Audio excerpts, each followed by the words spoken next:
जरा सोचो, आपके पास कितने सारे पेन हो सकते थे पर आपने मौका गवा दिया। आप में से कितने स्टूडेंट्स इस सेंटेंस को बिल्कुल सही बना सकते हैं? आज की इस एक्सरसाइज में हम इस सेंटेंस को और इस तरह के कई इंटरोगेटिव सेंटेंसेस को बनाते हैं और प्रैक्टिस करते हैं। सेंटेंस नंबर 1, आपने ऐसा होने क्यों दिया? आपने ऐसा होने क्यों दिया? अच्छा, अगर आप सेंटेंस को मेरे बनाने से पहले ही बना लेते हैं अपने मन ही मन में, तो आप वीडियो को पॉज करिए और कमेंट्स में लिख दीजिए, और जब मैं बनाऊंगा तो चेक करिए कि आपने जो बनाया वो सही है या नहीं है। तो आइए शुरुआत करते हैं। हमारा पहला सेंटेंस है, आपने ऐसा होने क्यों दिया। सबसे पहले तो हमें यह सोचना है कि ये सेंटेंस किस तरह का है। दिया, दिया, लिया, आया, गया, उठा, बैठा, रोया, सोया, उसने मुझे दिया, उसने मुझसे लिया, उसने वहां खेला, वो वहां गया। इस तरह के सेंटेंस होते हैं पास्ट इंडेफिनिट टेंस के सेंटेंस। और दूसरी बात, आपने ऐसा होने क्यों दिया। जब भी सब्जेक्ट किसी काम को करने देता है, किसी भी काम को करने देता है, ऐसा सेंटेंस लेट का सेंटेंस होता है, LET। वहां पर लेट का यूज सेंटेंस की मेन वर्ब की तरह होता है। तो ये पास्ट इंडेफिनिट टेंस का इंटरोगेटिव सेंटेंस है और यहां पर मेन वर्ब है लेट। अब इंटरोगेटिव है तो इंटरोगेटिव में कोई WH फैमिली का मेंबर है? क्यों? क्यों के लिए आप यूज करेंगे वाई। पास्ट इंडेफिनिट टेंस में आप जानते हैं कि हेल्पिंग वर्ब डिड का यूज होता है WH फैमिली मेंबर के बाद इंटरोगेटिव सेंटेंस में। ठीक है, वाई डिड, सब्जेक्ट कौन है? आपने ऐसा क्यों होने दिया? आपने, तो सब्जेक्ट है आप। वाई डिड यू, उसके बाद हमारी वर्ब की फर्स्ट फॉर्म का हमें यूज करना है। वर्ब की फर्स्ट फॉर्म इस सेंटेंस की मेन वर्ब है लेट, क्योंकि यहां पर सब्जेक्ट के द्वारा किसी काम को करने देने की बात हो रही है। व्हाई डिड यू लेट, ऐसा क्यों होने दिया? ऐसा यानी कि ये क्यों होने दिया। लेट दिस, ये, और होने को कहते हैं आप, ये भी अपने आप में एक वर्ब है हैपन। और आप जानते हैं कि जब भी सेंटेंस की मेन वर्ब होती है लेट, तो ऑब्जेक्टिव पार्ट में जो भी वर्ब आए उसकी फर्स्ट फॉर्म का ही यूज होता है। Why did you let this happen? अगर आपको लेट के सेंटेंसेस को बनाने में कोई भी कंफ्यूजन होता है तो आप मेरी लेट की वीडियो देखिएगा, सारा कंफ्यूजन दूर हो जाएगा। अब हम बात करते हैं, हमारा दूसरा इंटरोगेटिव सेंटेंस है, ये सब कौन करता है और क्यों करता है। ये सब कौन करता है और क्यों करता है। पहले आप भी ट्राई करिए कैसे बनाया जाए इस सेंटेंस को। सबसे पहले तो हमें ये देखना है कि सेंटेंस किस टेंस में है। ता है, ती है, ते हैं। ता है, ती है, ते हैं। यह सेंटेंस है प्रेजेंट इंडेफिनिट टेंस में, इंटरोगेटिव है। सबसे पहले आप इतने पार्ट को देखिए, यह सब कौन करता है। कौन, WH फैमिली का मेंबर इंटरोगेटिव सेंटेंस में सबसे पहले आता है। हु, उसके बाद आप डू या डज का यूज करते हैं सब्जेक्ट के हिसाब से। अब यहां पर डू का यूज करें या डज का, इस सेंटेंस को देख के समझ में आएगा। ये सब कौन करता है, जो ये क्वेश्चन पूछ रहा है वो क्या कह रहा है, ये सब कौन करता है, यानी किसी एक व्यक्ति के द्वारा करने की बात कर रहा है। वो ये मान रहा है कि जो भी सब्जेक्ट है वो एक व्यक्ति है। अगर वो कहता ये सब कौन करते हैं, तो इसका मतलब वो एक से ज्यादा लोगों को रेफर कर रहा है, ऐसे में वो प्लूरल सब्जेक्ट होता। लेकिन ये सब कौन करता है, किसी एक व्यक्ति की वो बात कर रहा है, ऐसे में आप डज का यूज करते हैं थर्ड पर्सन सिंगुलर सब्जेक्ट के साथ। हु डज, कौन करता है ये सब, ऑल दिस। यहां पर सब्जेक्ट के बारे में तो पूछा ही गया है कि कौन करता है, सब्जेक्ट के बारे में बताया तो नहीं गया, इसलिए डज के बाद कोई सब्जेक्ट तो है ही नहीं। हु डज ऑल दिस, और क्यों, एंड व्हाई। बस इतना कहते ही कंप्लीट हो जाता है सेंटेंस। आपको क्यों करता है के लिए व्हाई डज नहीं, who does all this and why. अगर आप में से किसी ने ऑल दिस की जगह दिस ऑल भी लिखा है ना, who does this all and why, तो भी सेंटेंस सही है। तीसरा इंटरोगेटिव सेंटेंस, उसे कितने बजे तक वहां रुकना पड़ता था। उसे कितने बजे तक वहां रुकना पड़ता था। कितने बजे तक, ये तो पूरा का पूरा WH फैमिली का पार्ट है, इंटरोगेटिव सेंटेंस में शुरुआत में आएगा। कितने बजे तक, टिल व्हाट टाइम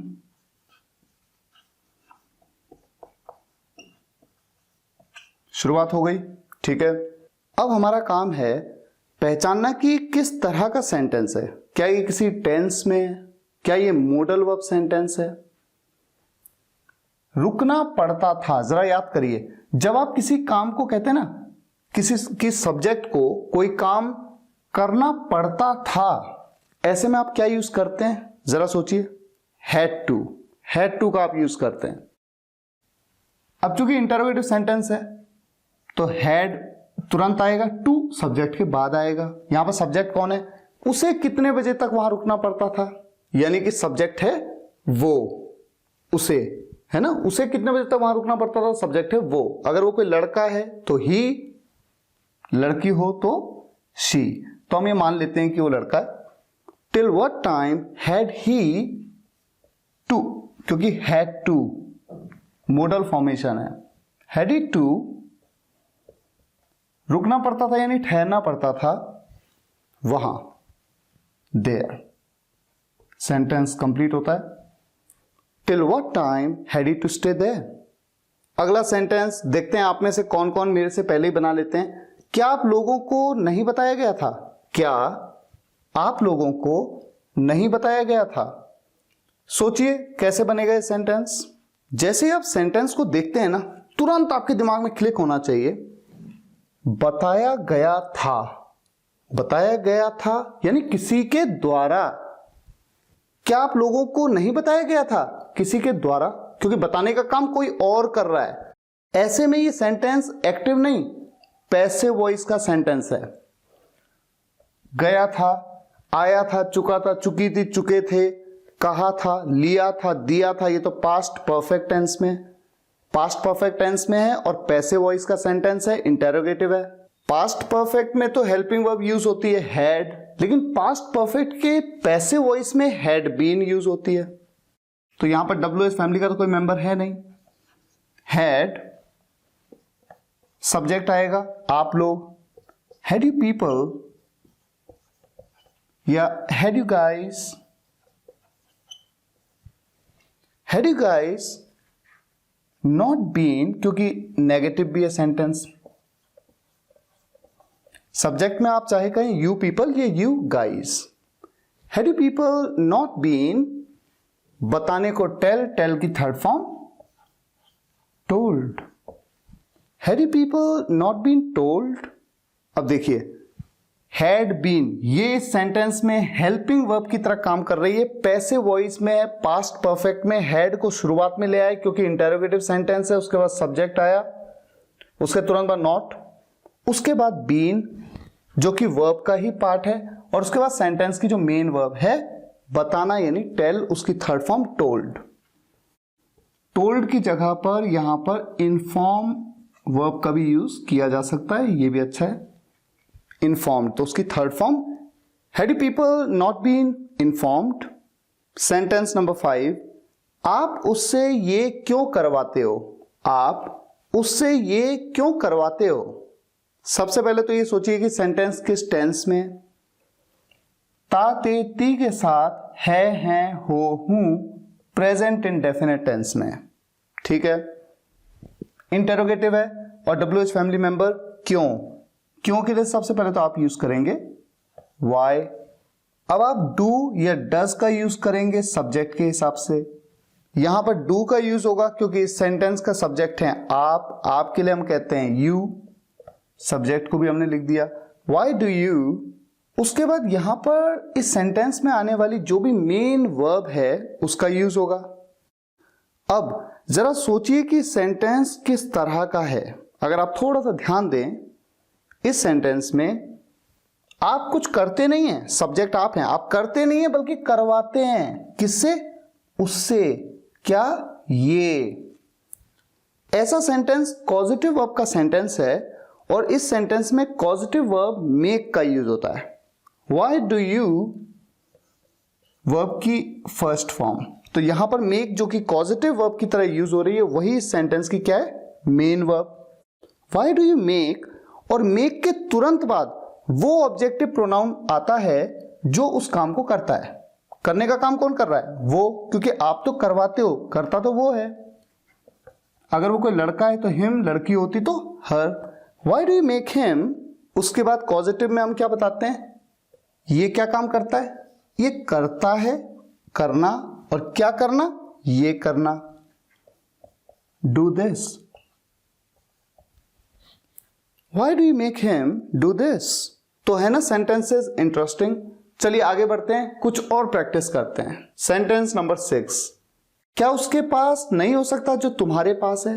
क्या उसके पास नहीं हो सकता जो तुम्हारे पास है? सोचिए किस तरह से इस सेंटेंस को बनाएंगे। बहुत ही इंटरेस्टिंग सेंटेंस है। जब भी हम किसी व्यक्ति की काबिलियत की बात करते हैं, एबिलिटी की बात करते हैं और कहते हैं कि ये नहीं कर सकता वो, या वो नहीं कर सकता वो, ऐसे में आप कैन का यूज करते हैं। और पास होने की बात होती है कि किसी के पास ये हो सकता है, किसी के पास ये नहीं हो सकता है, किसी के पास कार हो सकती है, किसी के पास किताब हो सकती है। ऐसे में आप कैन हैव का यूज करते हैं। नेगेटिव है सेंटेंस, इंटेरोगेटिव भी है। पहले सिर्फ इतने पार्ट की बात करिए, क्या उसके पास नहीं हो सकता? Interrogative sentence, WH family member तो कोई है नहीं, यहां पर कैन से शुरुआत होगी। सब्जेक्ट है वो, क्योंकि उसके पास होने की बात हो रही है तो सब्जेक्ट है वो। कैन ही नेगेटिव है तो नॉट का यूज तुरंत सब्जेक्ट के बाद इंटेरोगेटिव सेंटेंस में। कैन ही नॉट हैव, बस कैन ही नॉट हैव, क्या उसके पास नहीं हो सकता जो तुम्हारे पास है, दैट यू हैव।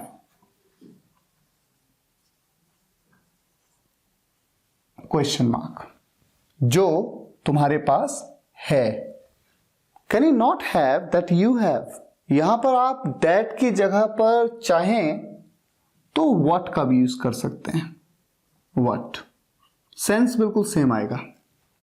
और एक चीज और, जब आप इंग्लिश बोलते हैं ना तो अपनी फ्लुएंसी को बढ़ाने के लिए कि आप थोड़ा सा बिल्कुल इंग्लिश नेटिव्स की तरह बोलें, आप नॉट को जो भी सेंटेंस में, इंटेरोगेटिव सेंटेंस में जो भी हेल्पिंग वर्ब या जो भी यहां पर देख रहे हैं आप मॉडल वर्ब है, उसके साथ में कॉन्ट्रैक्ट कर सकते हैं। तो कांट कह सकते हैं आप, can't he have that you have, can't he have that you have, और चाहे तो ऐसे बोल सकते हैं।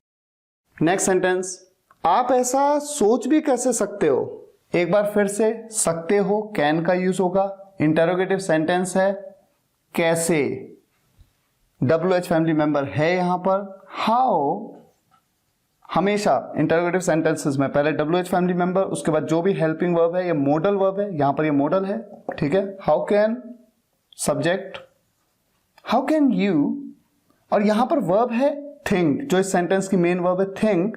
लेकिन जब यह है ना, आप ऐसा सोच भी कैसे सकते हो, यानी कि आप ऐसा सोच तक कैसे सकते हो, यहां पर तक का सेंस आ रहा है। और इवन के वीडियो मैंने इस तरह के सेंटेंस से आपको बताएं।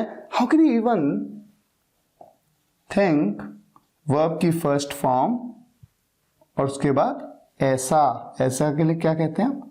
सो। How can you even think so. Next sentence, मैंने आपसे क्या गलत कहा, मैंने आपसे क्या गलत कहा।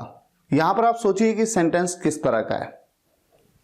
कहा, आया गया, उठा बैठा, रोया सोया, हंसा नाचा गाया। कहा, उसने दिया, उसने लिया, उसने बोला। Past indefinite tense, interrogative sentence है। मैंने आपसे क्या गलत कहा, क्या। अब ये सेंटेंस थोड़ा सा एक अलग अंदाज में बनता है। कैसे? क्या गलत, व्हाट रॉन्ग। ये पूरा का पूरा जब WH फैमिली मेंबर का पार्ट बन गया, उसके बाद हेल्पिंग वर्ब डिड का यूज होता है पास्ट इंडेफिनिट टेंस में। What wrong did I, subject. मैंने आपसे क्या गलत कहा, वर्ब की फर्स्ट फॉर्म। यहां पर वर्ब क्या है, कौन सी सेंटेंस की मेन वर्ब है, कहना। व्हाट रॉन्ग डिड आई से, किसे, आपसे। कहना किससे, आपसे। What wrong did I say to you? हालांकि इस सेंटेंस को आप ऐसे भी बना सकते हैं, What did I say wrong to you। तो अगर आपने किसी ने ऐसे बनाया है wrong to you तब भी सही है। What did I say wrong to you? Next sentence, जरा सोचो आपके पास कितने सारे पेन हो सकते थे पर आपने मौका गंवा दिया। सबसे पहले तो आपको यह सोचना है कि क्या ये सेंटेंस वाकई में इंटेरोगेटिव है। अगर ये सेंटेंस कोई व्यक्ति आपसे बोले तो क्या वो आपसे कोई क्वेश्चन पूछ रहा है, जरा सोचो आपके पास कितने सारे पेन हो सकते थे? क्या वो आपसे ये पूछ रहा है कि आपके पास कितने सारे पेन है? नहीं, वो तो आपको बता रहा है जरा सोचो आपके पास कितने सारे पेन हो सकते थे पर आपने मौका गंवा दिया। तो पहली बात तो ये कोई इंटरोगेटिव सेंटेंस है ही नहीं, और वैसे भी यहां पर मैंने एक्सक्लेमेशन मार्क लगाया है, इंटरोगेशन मार्क नहीं लगाया ना, तो ये सेंटेंस इंटरोगेटिव नहीं है। लेकिन हां, अब सवाल ये कि सेंटेंस बनेगा कैसे, जरा सोचो। इसको बनाते हैं, जस्ट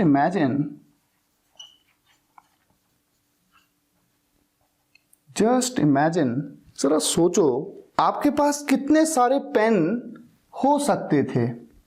जब भी किसी के पास, जब भी सब्जेक्ट के पास हो सकता था, किसी चीज के हो सकने की संभावना की बात करते हैं, तो ऐसे में मे हैव हैड का यूज करते हैं। इस सेंटेंस को बनाया कैसे जाएगा जरा देखते हैं। कितने सारे pen, just imagine how many pens you may have had। चूंकि ये इंटरोगेटिव नहीं है, इसीलिए आप देख रहे हैं कि आप हेल्पिंग वर्ब, यानी जो यहां पर मोडल वर्ब फॉर्मेशन है, मोडल वर्ब को आप सब्जेक्ट के बाद यूज कर रहे हैं, क्योंकि ये इंटरोगेटिव सेंटेंस नहीं है। ठीक है, पर आपने मौका गवा दिया, ये तो बहुत सिंपल है। बट पास्ट इंडेफिनिट टेंस में affirmative sentence, you missed the opportunity।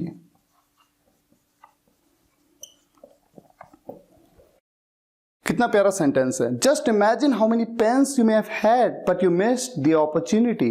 मैं तो आपको सजेस्ट करूंगा कि जो वीडियो मैंने वर्ब्स पे बनाई है आपके लिए, जिसमें मैंने सभी वर्ब्स को कवर किया है, उस वीडियो को आप जरूर देखिए और पूरा देखिए। एक एक वर्ब को ढंग से समझिए, तभी आप इंग्लिश में अपनी कमांड बना पाएंगे। उस वीडियो का लिंक इस वीडियो के डिस्क्रिप्शन में। मुझे उम्मीद है आपको ये वीडियो लेक्चर पसंद आया होगा। पसंद आया हो तो लाइक करिएगा, शेयर जरूर करिएगा व्हाट्सएप और फेसबुक ग्रुप में, और कमेंट्स में बताइएगा कैसा लगा। Thank you so much for watching this video guys. फिर मुलाकात होगी नेक्स्ट वीडियो लेक्चर में। Take care, good bye.